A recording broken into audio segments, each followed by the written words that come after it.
Absolutely. So I come from a business consulting background. I was a consultant for IBM for 8 years, senior, and I worked on a lot of government projects in the UAE. I worked in different industries, so defense, customs, healthcare, travel and transport, smart government, you name it.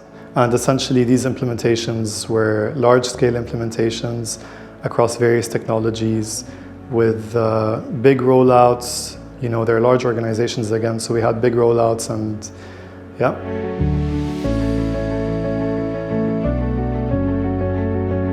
Yeah, of course. So what we're developing is a real estate platform that creatively depicts the, again, real estate landscape of Dubai. And when we talk about creative depiction, we're talking about visualization, a lot of data visualization. We're talking about data.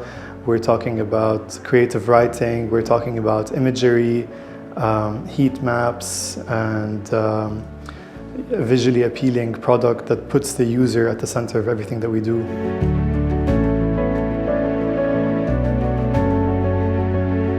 Absolutely. So we have, it's two sides because we have a marketplace, right? But it's a non-transactional marketplace. So on the one hand side, we have tenants and investors who can come to the platform and discover Dubai. It's, you know, unique communities, and once they understand where they want to live, they can dive into the property inventory and find the property that's ideal for them. And on the other side, you've got the brokerage firms that have their agents that are supplying the market with inventory, right? So inventory means properties that are for sale or for rent.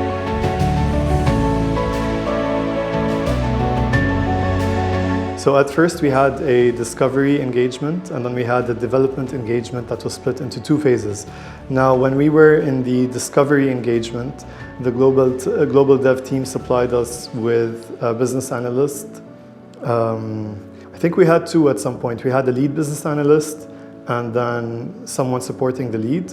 We had a designer and some technical consultation and oversight, of course, from the sales manager. When we moved into development, we had a much larger team. At some point, we're about 17 people in total that have come in and out, but at any given moment, it was about 13 team members, and it was a big team, I think. We had a front-end developer, we had a designer, we had 2 back-end developers, we had a business analyst, QA, testing, a project manager, and obviously a sales manager, just giving oversight and making sure that everything was going according to plan.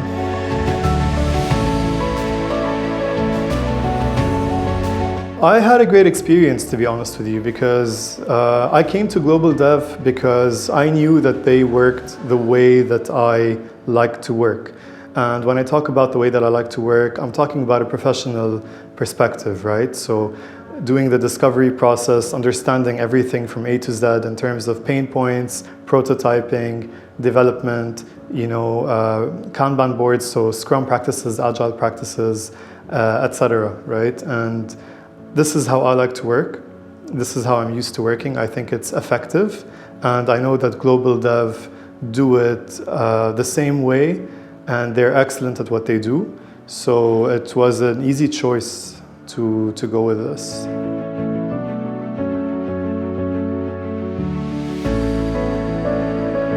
Okay, so the Globaldev team had intrinsic motivation is definitely the biggest strength, right? It's not something that you'll find from project to project. So we were lucky that our project brought out that intrinsic motivation in the team. Now, I know that the team are top professionals, right? I know that they're going to do the best job regardless of whether they're intrinsically motivated or not. But when you're intrinsically motivated, you're brainstorming. You're always constantly looking for ways to improve. If you reach a block, then you realize you could, they come up with solutions. You could go this way or that way. And this for us was the biggest strength. We were lucky.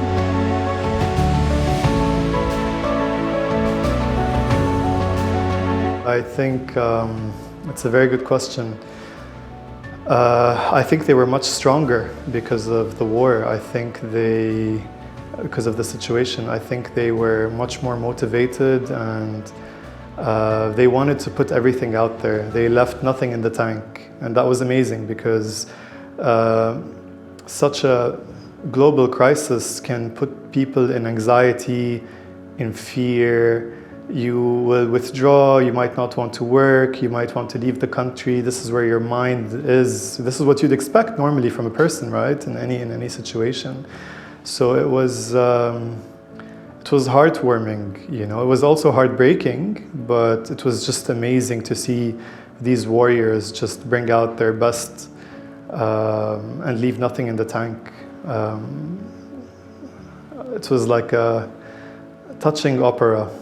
Again, I think they brought their best. They left nothing in the tank, which they couldn't have done anything better, no. We didn't feel it, to be honest with you. We were working with a high-performance team. It was like working with someone out of Silicon Valley.